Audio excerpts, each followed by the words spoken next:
Restlessness can occur at different times through a person's final days of life, sometimes lasting for longer periods, but usually tends to end after a period of hours to day or two.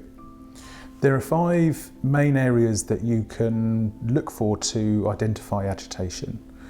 They may be frowning or creasing their face. They may be calling or crying out or groaning. Personality-wise may be different. They may be much more irritable or angry.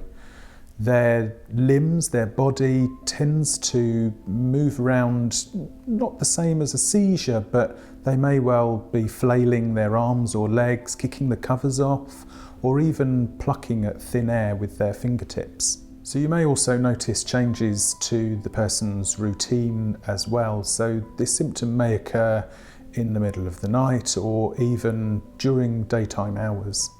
There can be quite a number of different causes that lead to someone becoming restless towards the end of their life. The 3 most common are either if someone has any lingering unfinished business, if there's maybe someone that they haven't had a chance to say goodbye to. Equally, there are a couple of physical reasons that someone may be feeling more restless, either if they have stopped being able to pass urine normally, or equally if they have become quite constipated over the last couple of days. There are a number of different activities that you can undertake at home to help settle the person that's feeling restless. Repositioning in bed is often a relatively quick and easy procedure that you can undertake.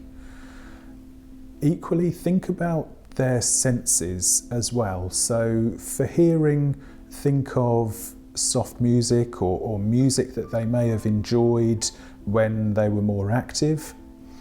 Think of smell, so aromatherapy. Sometimes, quite often, we will use lavender, for example, to help someone sleep and feel more comforted.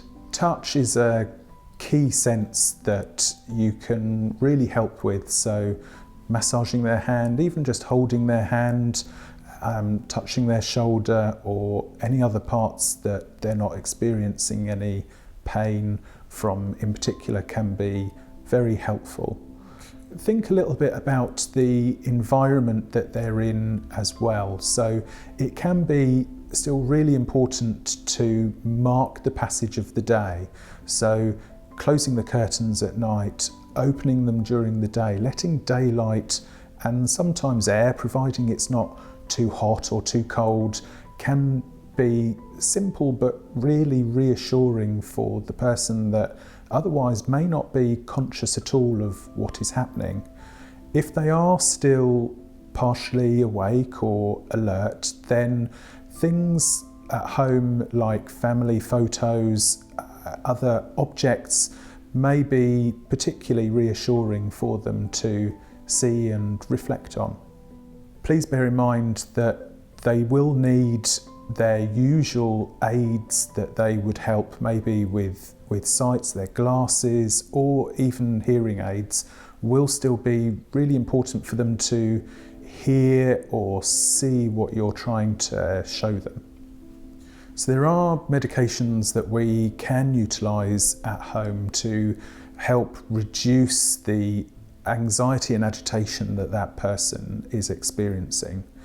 We do have to be quite cautious in terms of the amount of medication that we administer, because our aim is to help them feel comfortable and relaxed and to really try and avoid overly sedating someone's is something that's really important for us as healthcare professionals. If you need any further advice or support in this topic, then please do ring your local hospice. They will be extremely experienced in managing this symptom, but also you could try contacting your local GP surgery, or if you do have community nurses visiting yourself and the person at home, they may be able to advise and guide you, or equally they may be able to contact the hospice for advice whilst they're in the property.